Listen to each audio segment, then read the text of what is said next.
Hello everyone. Now we will discuss about system programs, or we can also call it as OS program, operating system programs. So the major aspect of the modern computer system is the system program. So system will be have some collection of or set of many system programs. This system program also known as system utilities. So all these system programs are predefined one. So the user, whoever wants to execute any of the operation in the system, must use all these system program in order to perform their own set of operation. So this is what system programs. So in the structure of the modern computer system, we have some hierarchic level. So already we discussed about the hierarchy of the computer system. The bottom layer, which we have the hardware, computer hardware, and the next layer is the OS program or the system program, and the next layer is said to be the user interface, and finally at the top layer we will have the user application programs. So whatever the application which were developed by the user will be we can get it at the top layer. So now the next to the bottom layer is said to be the system programs or the OS programs. So this system programs can be a more simpler one, or it might be a more complex one. So if it is a simpler, then we can say it is a user interface program. So whichever the applications were developed by the user. So some of the program which acts as the interface between the user program and the operating system. So that is what user interface. All those are said to be the simpler one, because all those are nothing but the system call. So we already know about what is system call. So it provides the interface between the user program and the operating system. So whenever the user wants to use any predefined functions or any of the operation which they want to perform, all these things will be done with the help of the system calls. So now this system call will also come under system program, but it might be more simpler one. So if you go and check it with a more complex system program, they can be broadly categorized in these categorized as follows. So first one is file management, and the next one is status information, file modification, programming language support, program loading and execution, communications, background services. So all these in all these categories we have the system program. So let us see one by one.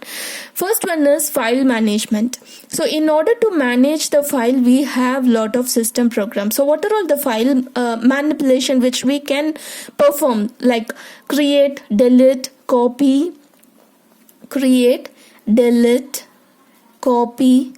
print, rename. So like this we can perform many file operations. So all these things can be done with the help of some system programs, right? So in addition to this, we can also perform some manipulations not only on the files, we can also perform on directories also. So next one is status information. Some of the system program may need some information about the system, like date and time, or else the current availability or the current number of users who are working in that particular system.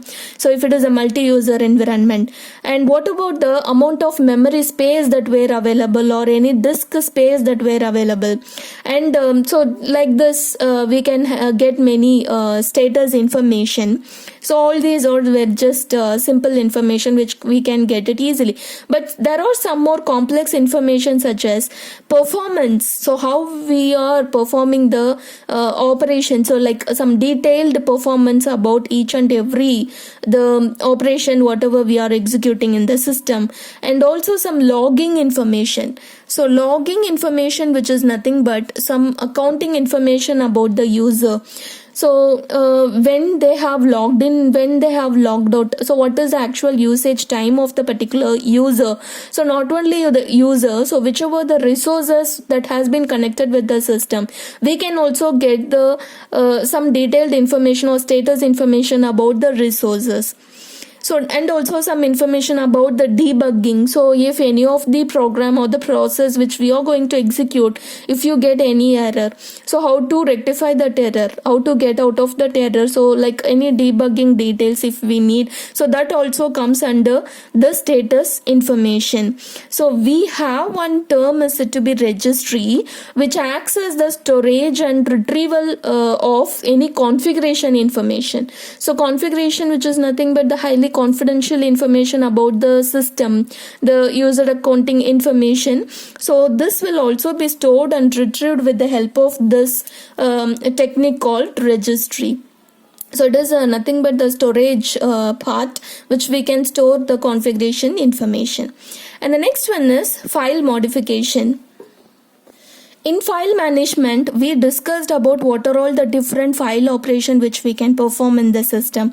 So in the content of the file that we were already stored either in the disk or any other storage space. So in that file, how we can do any modification. So that is what file modifications. So we can treat the files as a text editor. So the text editors, how we are changing the content.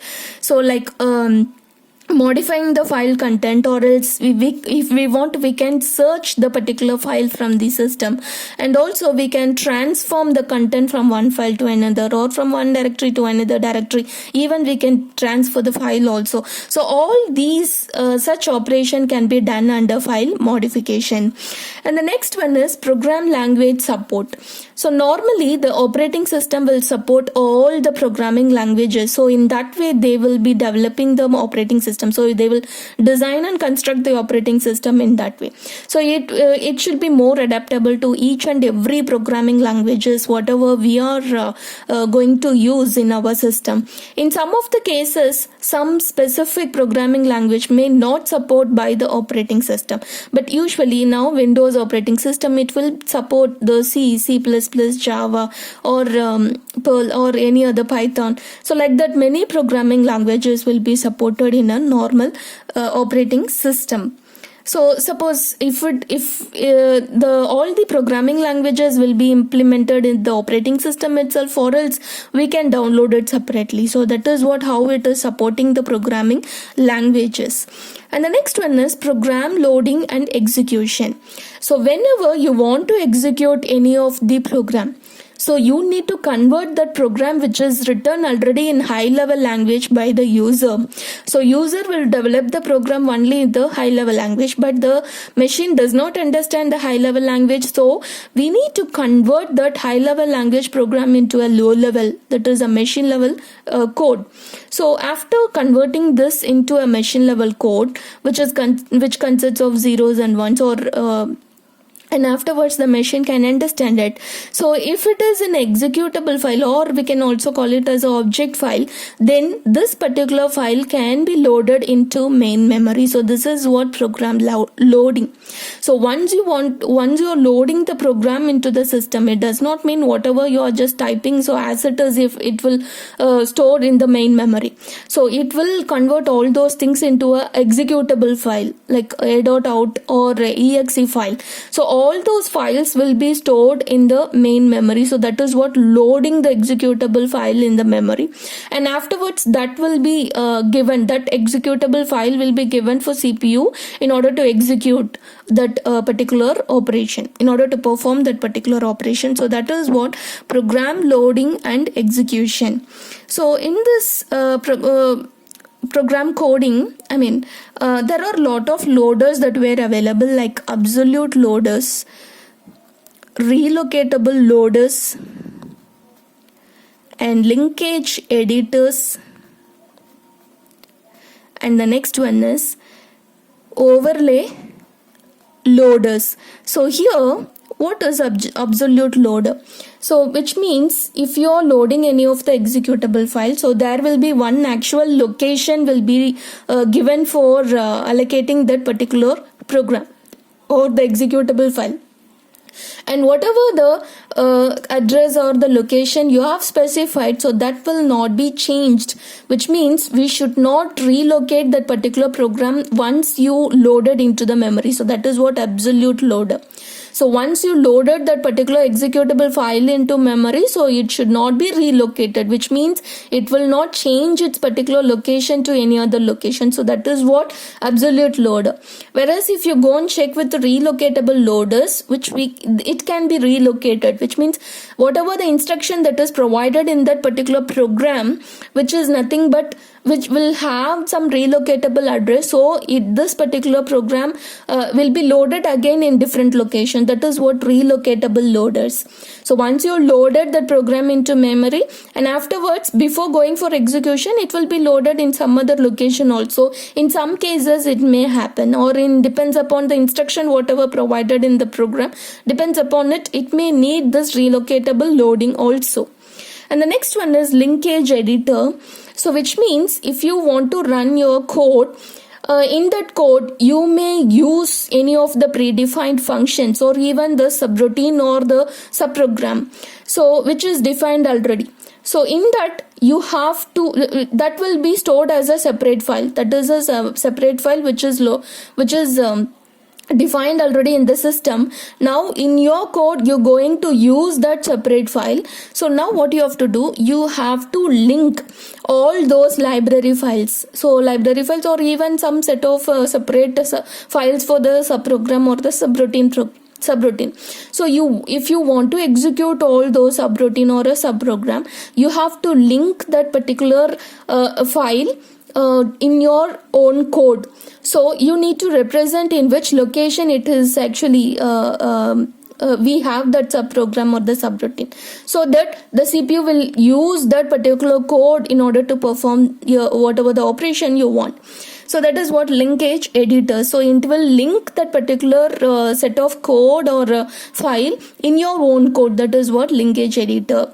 And what is this overlay loader? Overlay loader, which is nothing but you going to load your own code, that is your own program, into the memory. In some cases, if the memory space is not enough to hold your given program, so whichever the program you entered into the system and you converted, all those things has been done into executable file, and now you're going to load that executable file into the memory, but some case that memory space will not be enough to hold that particular code. So what happens here, you have to divide your program into two partitions. So one of the partition, the first partition has been loaded into main memory initially. After executing it, second partition will be swapped into the main memory, which means the first partition will be taken out and the second partition will be loaded into the main memory. So this is what this kind of loader is, nothing but overlay loader. So the operating system will support all these kinds of loaders, so in order to execute many different programs. And the next one is communications. So as we know, it is the one fine mechanism to the process which is dependent on any other process. So if there are two processes and both the process share any common resources or even the common data or common memory, so what happens there, it has to communicate with one another. Without the communication, so what happens, it will not be synchronized properly, so we will not get the correct result. So communication plays a major role whenever you are working with any dependent process or cooperative process, which means the process will depend on any other process in order to perform its operation. So that is what communication. We have lot of system programs in order to support this communication mechanism with the operating system. And the next one is background services. So the services which runs initially, so which is nothing but the boot up program. So what do you mean by boot up program? So it is a startup program. So when you switch on your computer, so what happens suddenly? So it will initiate all the resources that has been connected in the system. So one startup program will be loading and it will be executed. So that is what bootstrap loader, right? With the help of that loader, it will be loaded and afterwards it will execute that startup program. There could be many services, so these programs which runs and afterwards it will terminate it. But after some time, after execution of this bootup program, it will be terminated. But in some programs it will not be terminated. It will run constantly till the system will be halted. So it will run until the system is halted. So till that it keeps on running the one set of programs. So some programs will be like that. So we can call those program or services which keeps on running until the system is halted, which we can call it as services, as subsystems, or the demands. So typically an operating system or the computer system will have dozens of daemons will be there, which keeps on running out until the system is halted, right? Which I would like to tell. That is what the background services. We also have some system programs in order to support or in order to run these background services. Apart from all these process, we also have some other program which is nothing but application program. It is purely developed by the user and not the system. It is different from the system program. This application program may need system programs, and how it will use all the system program only with the help of the system call. So this way it will relate with the system program. Only with the help of the system call it can use all the system programs. Okay, so these are all about the system programs. File management, status information and file modification, programming language support, and programming loading and execution, communication and background services. This application is just differ from system programs or the OAS program. Thank you.